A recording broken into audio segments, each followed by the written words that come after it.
इसका रिवीजन करना है। तो चलिए आप सभी जो है अपने अपने डाउट्स जो भी आपके हों वो आप लोग कमेंट कर दीजिए।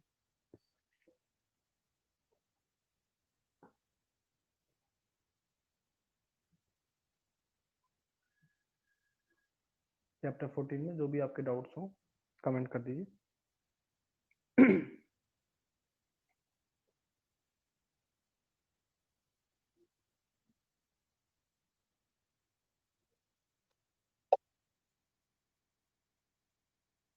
एग्जाम में कौन कौन से चैप्टर आएंगे? वो सभी जो आपके सिलेबस में है, जो भी रिवाइज सिलेबस आपका है उसमें सारे चैप्टर्स हैं, वो सारे टॉपिक्स हम लोगों ने डिस्कस किए हैं रिवीजन में भी। तो राधिका का कमेंट आया है ग्रीन हाउस इफेक्ट, क्या होता है समझिए इसको।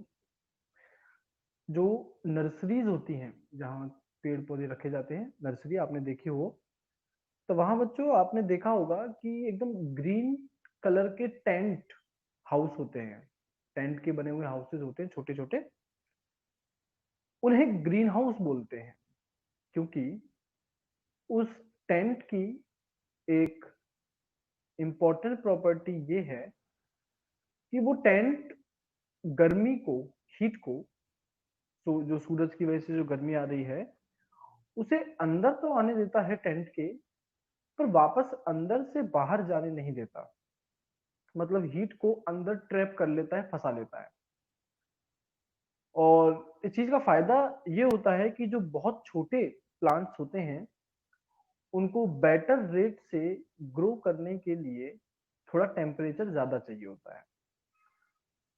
तो टेम्परेचर ग्रीन हाउसेस के अंदर ज्यादा होगा, तो ये जो प्रॉपर्टी है बिल्कुल ऐसी ही प्रॉपर्टी हमारी एटमॉस्फेयर में प्रेजेंट कुछ गैसेस के पास भी होती है, जैसे कि कार्बन डाइऑक्साइड, मीथेन या वाटर वेपर।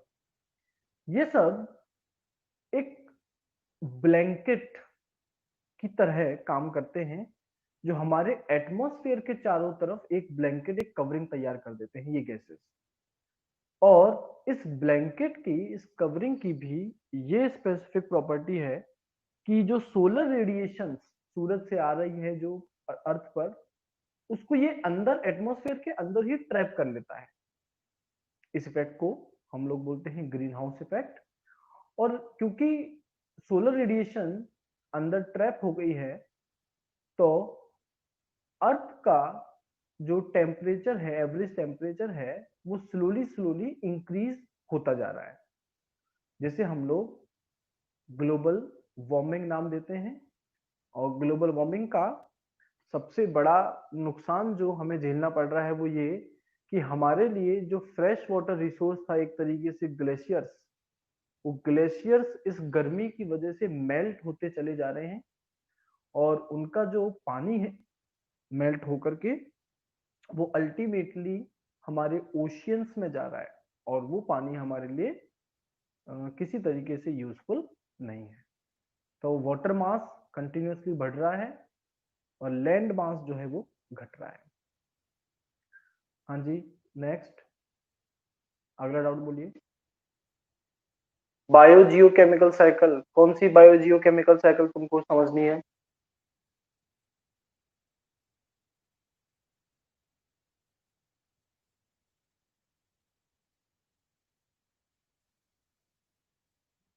भाई बायोजियो केमिकल साइकिल भी आपके पास में तीन चार हैं, उनमें से कौन सी आपको समझनी है?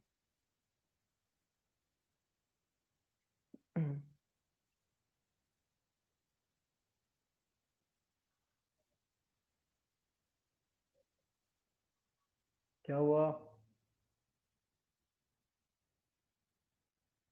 भाई, कमेंट करके बताओ बायोजियो केमिकल साइकिल में कौन सी वाली समझनी है?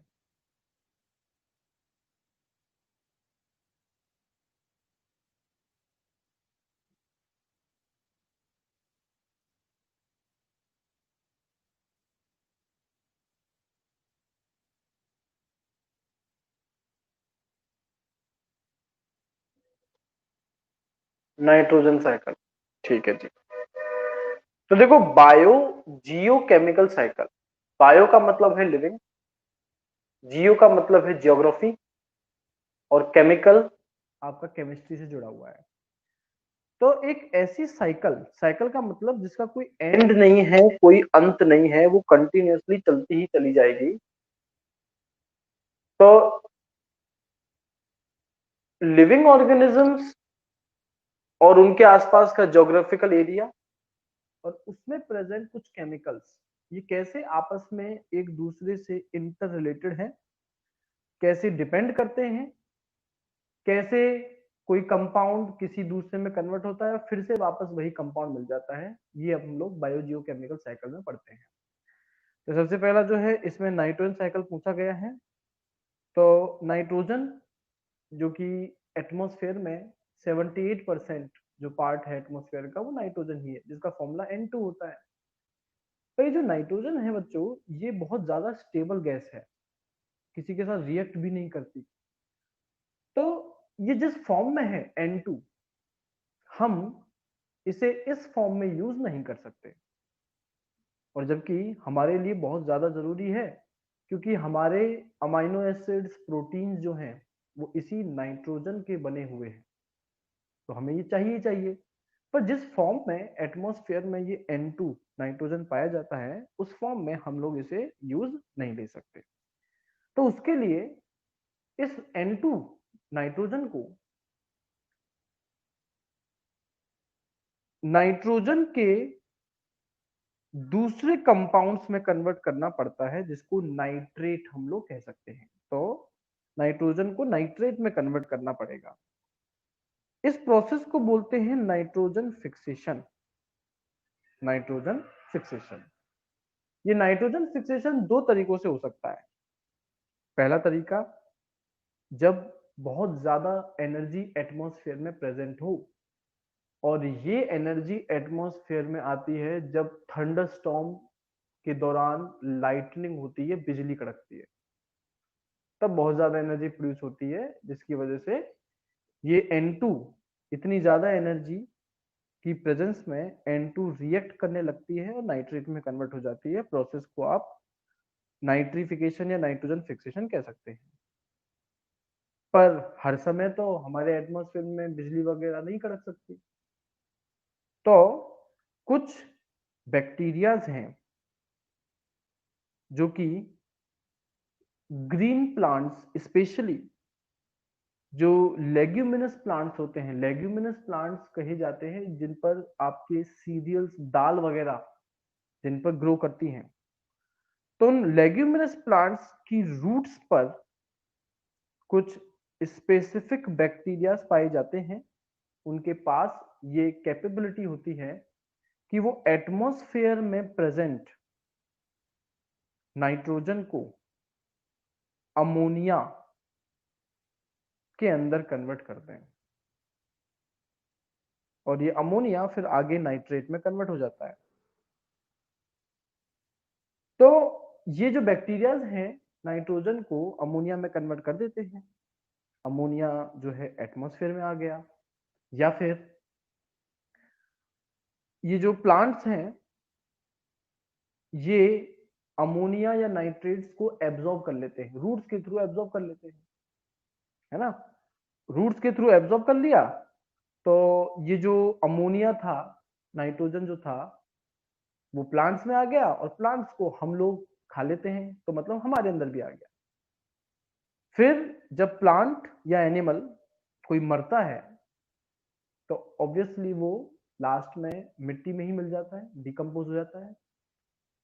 सॉइल में कुछ ऐसे भी बैक्टीरियाज होते हैं जो कि ये जो अमोनिया या नाइट्रेट जो था, इसको कन्वर्ट कर देते हैं वापस से N2 नाइट्रोजन के अंदर। इस प्रोसेस को डीनाइट्रिफिकेशन कहा जाता है। तो नाइट्रोजन फिक्सेशन होता है।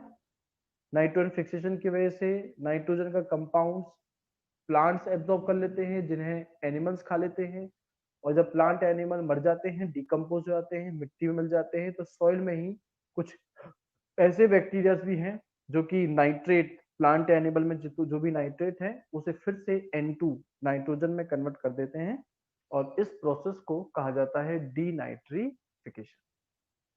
ठीक है, तो ये तो थी आपकी नाइट्रोजन साइकिल। अगला डाउट जो है वो कार्बन साइकिल के लिए आया है। कार्बन की अगर हम लोग बात करें तो देखो, जो भी नेचुरल चीजें हैं, चाहे पेड़ पौधे हो जो भी हो, ये सबके सब अल्टीमेटली कार्बन के ही बने होते हैं। जो भी ऑर्गेनिक कंपाउंड जो है कार्बन का बना होता है। और हमारे एटमॉस्फेयर में ये कार्बन CO2 कार्बन डाइऑक्साइड के फॉर्म में प्रेजेंट होता है। तो जैसा कि आपको पता है, जो प्लांट्स हैं CO2 को एब्जॉर्ब कर लेते हैं और वाटर को भी एब्जॉर्ब कर लेते हैं। CO2 और वाटर को एब्जॉर्ब करके ये बच्चों बनाते हैं ग्लूकोज, जो कि हमारे लिए खाना है एक तरीके से। इस ग्लूकोज को या प्लांट्स को एनिमल्स जब खा लेते हैं, तो ये जो CO2 था, कार्बन था, ये प्लांट से एनिमल्स को मिल गया।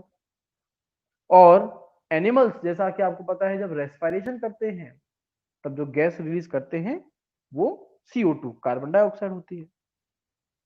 तो एक CO2 की या कार्बन साइकिल तो ये बन जाती है।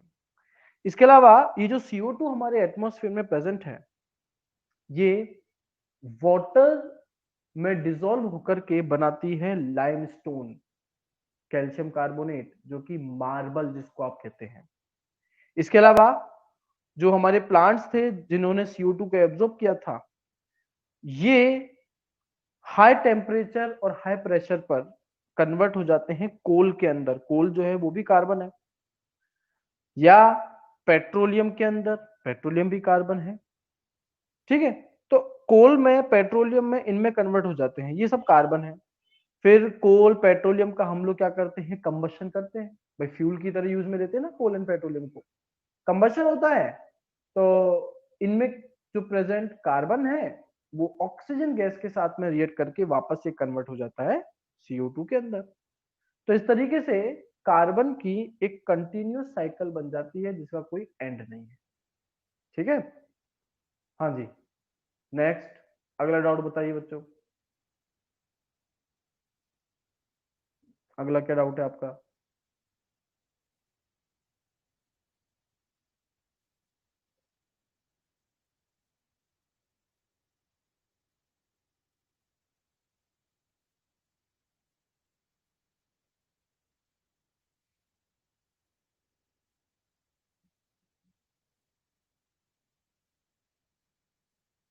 जल्दी कमेंट करो। बाकी लोग भी अपने डाउट्स वगैरह जो है टाइप करके तैयार रखा करें।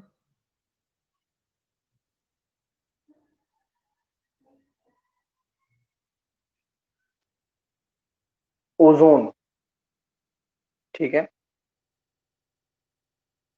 ऑक्सीजन गैस का फॉर्मूला होता है O2, और ऑक्सीजन का ही एक और फॉर्म है ओजोन, जिसका केमिकल फॉर्मूला होता है O3।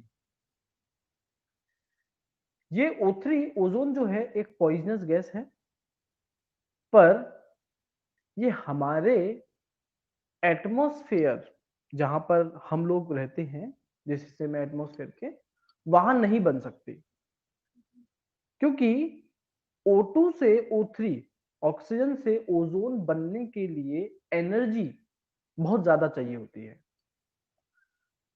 पर ये एनर्जी स्ट्रेटोस्फेयर, आपने एटमॉस्फेयर के डिफरेंट डिफरेंट पार्ट्स जो हैं शायद वो पढ़े हों, तो स्ट्रेटोस्फेयर जो कि लगभग हमारे अर्थ सरफेस से 20 किलोमीटर की हाइट पर होता है, तो वहां स्ट्रेटोस्फेयर में डायरेक्टली यूवी रेडिएशंस मिलती हैं। यूवी रेडिएशंस में बहुत ज्यादा एनर्जी होती है, तो वहां स्ट्रेटोस्फेयर में जो O2 ऑक्सीजन है, यूवी अल्ट्रावायलेट रेडिएशन की प्रेजेंस में ये O2 ही धीमे धीमे कन्वर्ट होने लग जाता है O3 के अंदर। तो ओजोन जब बन रहा था, तो इस दौरान यूवी रेडिएशंस को एब्जॉर्ब करता जा रहा था। इस वजह से UV rays, harmful UV rays जो है, वो अर्थ सरफेस तक पहुंच ही नहीं पा रही थी, क्योंकि उससे पहले ही उन्हें एब्जॉर्ब कर लिया जा रहा था, ताकि O2 जो है ऑक्सीजन वो O3 ओजोन में कन्वर्ट हो जाए। तो इस तरीके से ओजोन फॉर्मेशन जो है या जो ओजोन लेयर जो है वो हार्मफुल यूवी रेज को हमारे अर्थ सरफेस तक पहुंचने से रोकते हैं। पर जब पॉल्यूशन होता है तो कुछ स्पेसिफिक केमिकल्स हैं जैसे कि CFC, आपने सुना हो, क्लोरोफ्लोरोकार्बन्स। क्लोरीन, फ्लोरीन और कार्बन के बने हुए कंपाउंड CFC, क्लोरोफ्लोरोकार्बन्स, जो कि जनरली एयर कंडीशनर्स या रेफ्रिजरेटर्स या फिर जो डिओड्रेंट्स, हम लोग जो डीओ परफ्यूम्स यूज करते हैं उनमें होते हैं। जब इनका इस्तेमाल होता है तो ये CFC रिलीज होकर के सीधा स्ट्रेटोस्फेयर तक पहुंचते हैं। वहां स्ट्रेटोस्फेयर पर पहुंचने पर इनका सामना ओजोन लेयर से होता है। CFC की एक स्पेशल प्रॉपर्टी ये है कि ये ओजोन के साथ रिएक्ट करने लग जाता है और उस O3 को, ओजोन को O2 ऑक्सीजन में कन्वर्ट कर देता है। जबकि जब O2 ओजोन में कन्वर्ट हो रहा था तब यूवी रेज जो थी वो एब्जॉर्ब हो रही थी, पर अगर इसका उल्टा हो जाए, O3 O2 में कन्वर्ट होने लगे तो यूवी रेज एब्जॉर्ब नहीं होंगी। तो ओजोन का ऑक्सीजन में कन्वर्ट होना कहलाता है ओजोन डिप्लीशन। और ओजोन डिप्लीशन के दौरान यूवी रेज एब्जॉर्ब नहीं हो पा रही। इस वजह से जहां जहां ओजोन डिप्लीशन हो रहा है वहां से हार्मफुल अल्ट्रावायलेट रेडिएशंस जो हैं अर्थ सरफेस तक डायरेक्टली पहुंच पा रही है। और जब इन अल्ट्रावायलेट रेडिएशन के कांटेक्ट में कोई आता है तो उसे बहुत सारी परेशानियां हो सकती हैं, जैसे कि बहुत सारे स्किन डिसऑर्डर्स हैं। रेटिना जो है, अगर आप डायरेक्टली यूवी रेज को देखें तो रेटिना आपका जो है और कॉर्निया, ये दोनों ही जो है डैमेज हो सकते हैं। आपका DNA जो है वो अपना स्ट्रक्चर चेंज कर सकता है, जिसकी वजह से बहुत लीथल, बहुत जानलेवा बीमारियां जो हैं वो हो सकती हैं। तो इस वजह से जितना हम लोग पॉल्यूशन कम करेंगे, मतलब एयर कंडीशनर्स, रेफ्रिजरेटर्स, डिओड्रेंट्स, इनका इस्तेमाल हम लोग जितना कम करेंगे उतना ही ओजोन डिप्लीशन भी कम होगा। इसके अलावा ओजोन डिप्लीशन का एक और कारण है, जो सुपरसोनिक जेट एरोप्लेन्स होते हैं। इन जेट एरोप्लेन से जो निकलने वाला एग्जॉस्ट जो धुआं है उसमें नाइट्रिक ऑक्साइड, NO, फॉर्मूला है NO, नाइट्रिक ऑक्साइड प्रेजेंट होती है। ये नाइट्रिक ऑक्साइड जैसे ही O3 इससे टकराती है, ओजोन के कांटेक्ट में आती है, NO तो कन्वर्ट हो जाता है NO2, नाइट्रोजन डाइऑक्साइड में, और O3 को कन्वर्ट कर देता है ऑक्सीजन O2 के अंदर। तो इस तरीके से भी ओजोन का डिप्लीशन हो सकता है। हाँ जी बच्चों, नेक्स्ट अगला डाउट बोलिए।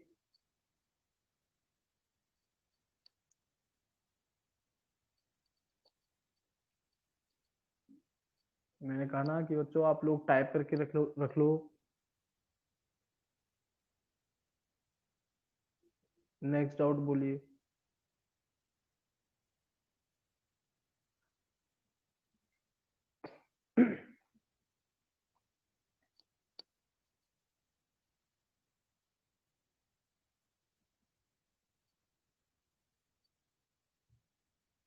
अगर डाउट नहीं है तो अभी कमेंट करो नो डाउट, ताकि मैं इस चैप्टर का एक ओवरव्यू बता सकूं स्टार्टिंग से लेकर एंड तक, ये चैप्टर में क्या क्या है। डाउट है तो डाउट कमेंट करो, अगर डाउट नहीं है तो कमेंट करो नो डाउट।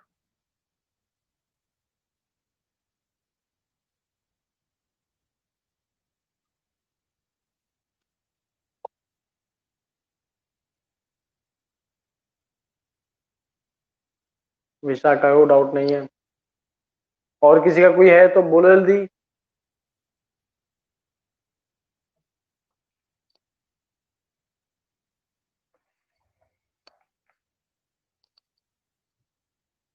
तो इस चैप्टर में जो स्टार्टिंग है, शुरुआत जो होती है वो हमारे बायोस्फीयर, एटमॉस्फेयर, हाइड्रोस्फेयर, लिथोस्फेयर, इनके इंट्रोडक्शन से होती है। हमारी अर्थ का वो हिस्सा जहाँ पानी है, हाइड्रोस्फेयर, जहाँ एयर है, एटमॉस्फेयर, जहाँ जमीन है, लिथोस्फेयर, और जहाँ लिविंग ऑर्गेनिजम्स हैं, जहाँ हाइड्रोस्फेयर, लिथोस्फेयर दोनों एक दूसरे से इंटरेक्ट करते हैं, उसको हम लोग बायोस्फीयर नाम दे देते हैं। फिर इस चैप्टर में आगे बढ़ने पर सबसे पहले आता है आपके पास में एयर, जो कि ब्रेथ ऑफ लाइफ कहा जाता है, जैसे है ना, आप बिना खाने के, बिना पानी के सरवाइव कर सकते हैं, पर बिना हवा के सरवाइव नहीं कर सकते। बहुत से ऐसे प्लैनेट्स हैं जहां लाइफ इसलिए नहीं है क्योंकि वहां या तो कोई एटमॉस्फेयर नहीं है, या एटमॉस्फेयर जो है उसमें 95% तक कार्बन डाइऑक्साइड CO2 जो है वो पाया जाता है।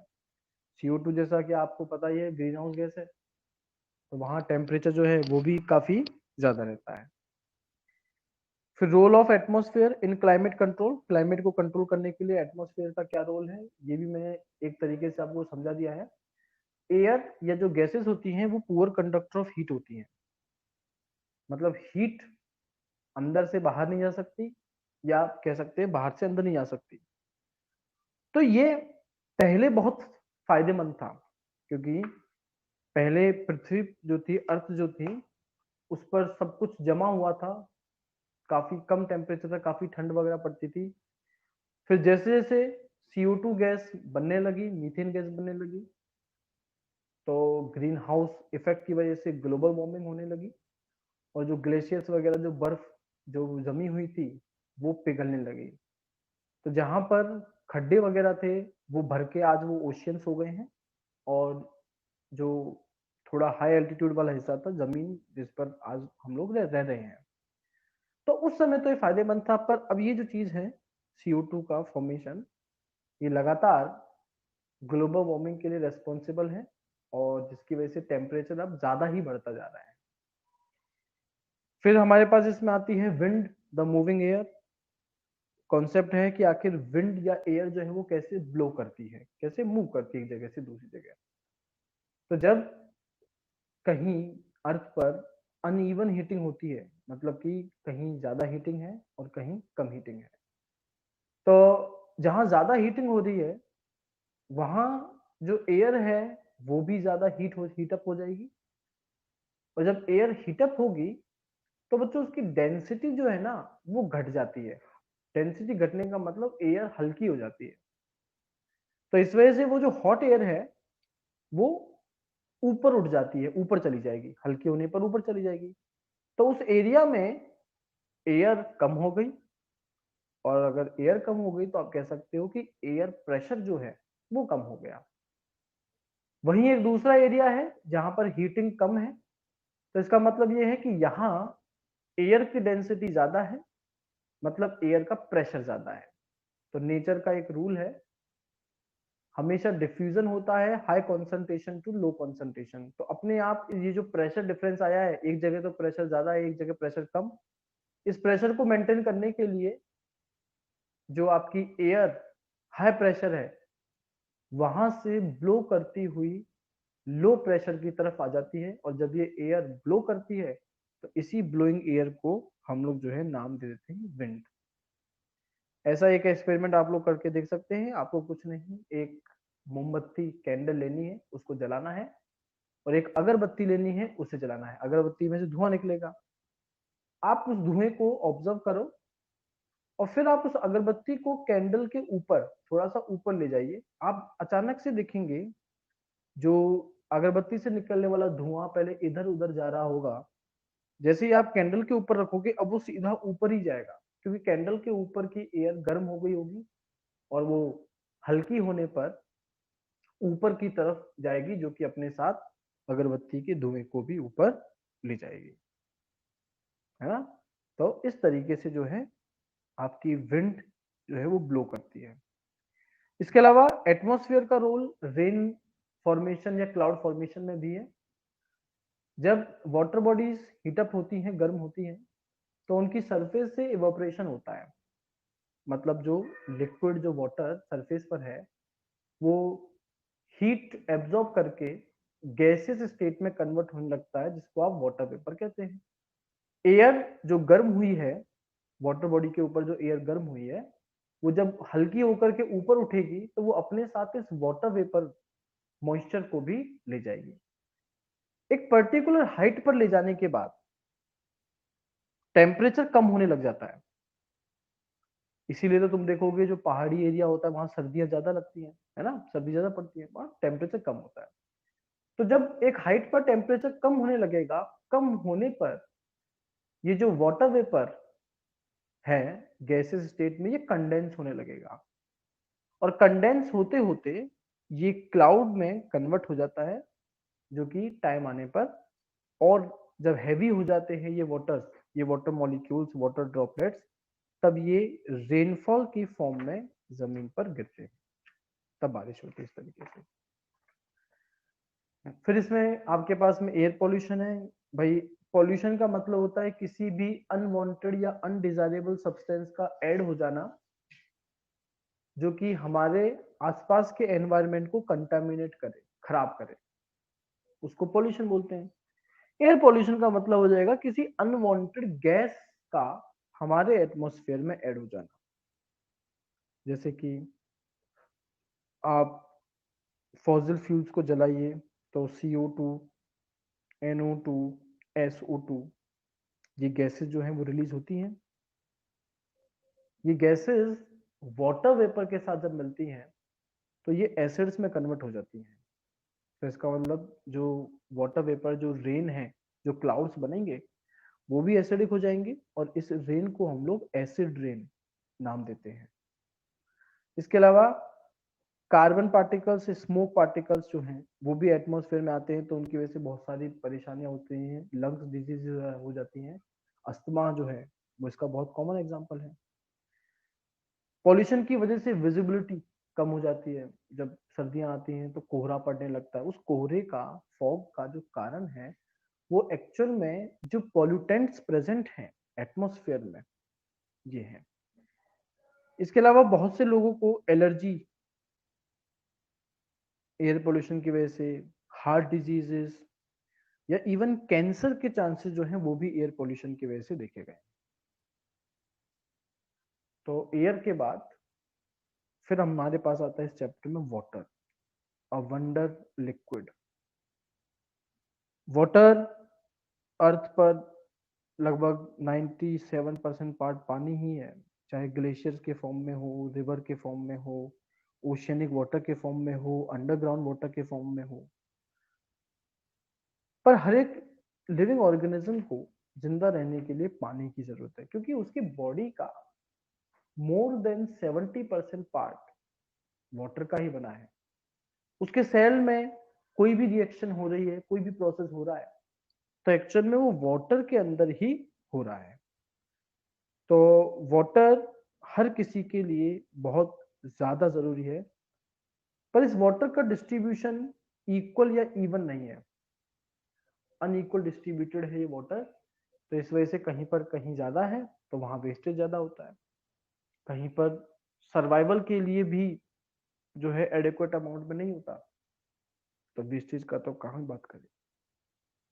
वाटर पॉल्यूशन, पानी अगर मौजूद भी है पीने लायक, तो हम लोग उसे पॉल्यूट करते जा रहे हैं लगातार, जैसे कि फर्टिलाइजर्स, पेस्टिसाइड जो यूज होते हैं फील्ड में, बाद में मिट्टी में मिल जाते हैं, सॉइल पोल्यूशन तो करते ही हैं। इसके अलावा बारिश वगैरह आती है, आप इरिगेशन करते हैं, तो ये पानी में भी डिजोल्व हो जाते हैं, और ये पानी अगर आसपास किसी वाटर बॉडी में जाता है तो वहां के पानी को कंटामिनेट करता है, या ग्राउंड वाटर में चला जाए तो वहां भी जाकर के पानी को ये कंटेमिनेट करता है।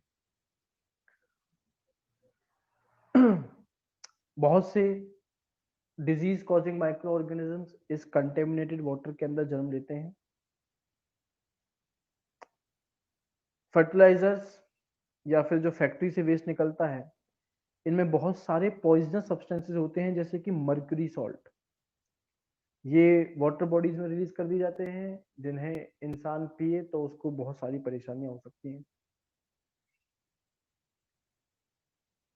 या फिर जो घरों से निकलने वाला वेस्ट है, या बहुत सी डेड बॉडीज वगैरह एनिमल्स की जो डेड बॉडीज वगैरह होती हैं, ये पानी में बहा दी जाती हैं। वहाँ बैक्टीरियाज उन्हें डिकम्पोज करने के लिए ऑक्सीजन का कंजम्पशन करते हैं, और ये ऑक्सीजन वो एटमॉस्फेयर से ना लेकर के वाटर में जो डिजोल्व ऑक्सीजन प्रेजेंट है उसका इस्तेमाल करते हैं। तो वाटर के अंदर ऑक्सीजन का अमाउंट जब कम होने लग जाता है, तो जो एक्वेटिक ऑर्गेनिजम्स हैं उन्हें ऑक्सीजन प्रॉपर नहीं मिलता और उनकी लाइफ अफेक्ट होती है। इसके अलावा फैक्ट्री से निकलने वाला वेस्ट जब वाटर बॉडीज में डाला जाता है, तो ये वाटर के साथ रिएक्ट करके रिएक्शन जो होती है उसकी वजह से एनर्जी या हीट रिलीज होती है, और पानी जो है वो गर्म हो जाता है। जैसे ही पानी बच्चों गर्म होने लगता है, उसमें जो ऑक्सीजन डिजोल्व फॉर्म में है वो ऑक्सीजन एस्केप आउट हो जाती है, उस पानी को छोड़ जाती है, और पानी में ऑक्सीजन का अमाउंट कम हो जाता है। तो वाटर पोल्यूशन, इसके कॉजेस हमारे सामने हैं। हम लोगों ने बचपन से पढ़ते आ रहे हैं कि कैसे प्रोटेक्ट किया जाए, पॉल्यूशन कैसे कम किया जाए, इंडिविजुअल लेवल पर हम लोग क्या क्या कर सकते हैं, एटसेट्रा एटसेट्रा। नेक्स्ट इसमें आपके पास में आता है सॉइल, और सॉइल जिसमें इंपॉर्टेंट है आपके लिए बच्चों वेदरिंग प्रोसेस। वेदरिंग जिसमें जो बहुत बड़े बड़े जो रॉक्स होती हैं, चट्टानें जो होती हैं, वो टूट करके छोटे छोटे सॉइल पार्टिकल्स में कन्वर्ट होती हैं। इनमें बहुत सारे फैक्टर्स काम करते हैं, जैसे कि अगर बात करें पहला फैक्टर सन, तो दिन में गर्मी पड़ती है, रात में गर्मी नहीं होती, सर्दी ठंड हो जाती है दिन के मुकाबले। तो गर्मी की वजह से रॉक्स एक्सपेंड होती हैं, और रात में सर्दी की वजह से कॉन्ट्रैक्ट। तो लगातार ये एक्सपेंड और कॉन्ट्रैक्ट होने का प्रोसेस चला जाता है, जिसकी वजह से लंबे समय के बाद में चट्टानें जो होती हैं उनमें क्रैक्स पड़ जाते हैं, टूट जाती हैं। फिर दूसरा फैक्टर वाटर है। ये जो क्रैक्स रॉक्स में आई हैं, इनके बीच में पानी भर जाता है। ये पानी भी सेम ठंडा और गर्म होता है, तो कॉन्ट्रैक्ट और एक्सपेंड करता है, जिसकी वजह से रॉक के अंदर प्रेशर क्रिएट होता है, वो टूट सकती है। या फिर सर्दियों पर ये पानी जम जाए, तो जमने पर कॉन्ट्रैक्ट करेगा, और जब पिघलेगा तो फिर से एक्सपेंड करेगा, जो कि रॉक को ब्रेक करने में काफी हेल्पफुल है। या फिर पानी जब बहता है, फ्लो करता है हाई वेलोसिटी के साथ में, हाई एनर्जी के साथ, तो उसके रास्ते में कोई भी आता है वो अपने साथ बहा ले आता है, और जब इन पत्थरों को, रॉक्स को बहा ले आता है, तो ये आपस में टकराते हैं, टकरा करके ये टूट जाते हैं। या किसी पत्थर के ऊपर से लगातार पानी बहता है, तो फ्रिक्शन की वजह से वो सरफेस जो है वो भी कोरोड हो जाती है, और चट्टान धीमे धीमे करके घिस जाती है। इसी तरीके से विंड है, तेज हवा चलती है, पत्थर गिरने लगते हैं, लुढ़कने लगते हैं, आपस में टकराते हैं, और टकराने की वजह से बड़े बड़े जो चट्टाने हैं वो छोटे छोटे पार्टिकल्स में कन्वर्ट हो जाती है। ये बहुत से लिविंग ऑर्गेनिजम्स हैं, जैसे कि लाइकेन्स। ये लाइकेन जो है रॉक्स के ऊपर ग्रो करते हैं, और ये एसिड रिलीज करते हैं। एसिड जो रिलीज करते हैं, ये रॉक्स को वीक बना देता है, कमजोर बना देता है, और उनके ब्रेक डाउन में काफी इंपॉर्टेंट रोल प्ले करता है। इस तरीके से सॉइल बनती है। सॉइल की बहुत सारी लेयर्स हैं, पर उनमें जो सबसे ज्यादा मिनरल रिच है वो है टॉप मोस्ट लेयर, जिसमें ह्यूमस पाया जाता है, जो कि सॉइल के टेक्सचर, सॉइल की फर्टिलिटी, इन सभी को इंप्रूव करता है। और इसी की वजह से जो आपके लिए बेनिफिशियल माइक्रो ऑर्गेनिजम्स हैं, ह्यूमस की वजह से ही सॉइल की टॉप मोस्ट लेयर जो है उसमें पाए जाते हैं। इसके अलावा ह्यूमस जो है सॉइल को पोरस बनाता है, लूज बनाता है थोड़ा, जिसकी वजह से जो वाटर है, पानी जब आता है, तो इन पोर्स के थ्रू वो सरफेस से होता हुआ ग्राउंड तक, अंडरग्राउंड तक पहुंच जाता है, और अंडरग्राउंड वाटर लेवल जो है वो बढ़ने लगता है। पर इस टॉप मोस्ट सॉइल जो है, इस पर प्लांट्स वगैरह अगर ग्रो ना किए करे जाए, तो फ्लड, मूविंग वाटर या फिर विंड, इनकी वजह से सॉइल इरोजन हो सकता है। मतलब जो सॉइल है वो इनकी वजह से वहां एक एरिया से बह करके दूसरे एरिया तक जा सकती है, ऐसा होगा तो humus, mineral nutrients, micro organism ये सब भी चले जाएंगे। और नीचे जो पथरीली जो जगह है ऊपर वाली सॉइल में, पार्टिकल बहुत छोटे होते हैं, उसके नीचे चट्टाने वगैरह आती है, तो वो जो जो बैरन, जो बंजर जमीन है, नीचे वाली जो लेयर है वो एक्सपोज हो जाएगी, वो बाहर दिखने लगेगी, जहां प्लांट्स वगैरह या दूसरे माइक्रो ऑर्गेनिज्म जिंदा नहीं रह सकते। तो ये बच्चों इस चैप्टर का एक ओवरव्यू मैंने आप लोगों को समझा दिया है, चैप्टर में क्या क्या चीजें आती हैं, कैसे आती हैं, और बाकी जो बचा वो तो आप लोगों ने डाउट से पूछ लिया। ठीक है, चाहे ग्रीन हाउस इफेक्ट हो, ओजोन डिप्लीशन या बायोजियोकेमिकल साइकिल्स हो। तो इस चैप्टर का अपना रिवीजन यही कंप्लीट होता है। अगला चैप्टर, चैप्टर नंबर 15, उसे आप लोग प्रिपेयर करके रखिएगा, जो कि हमारे सिलेबस का लास्ट चैप्टर है रिवीजन का। ठीक है, चलिए, तो मैं आपसे जो है नेक्स्ट क्लास में मिलूंगा।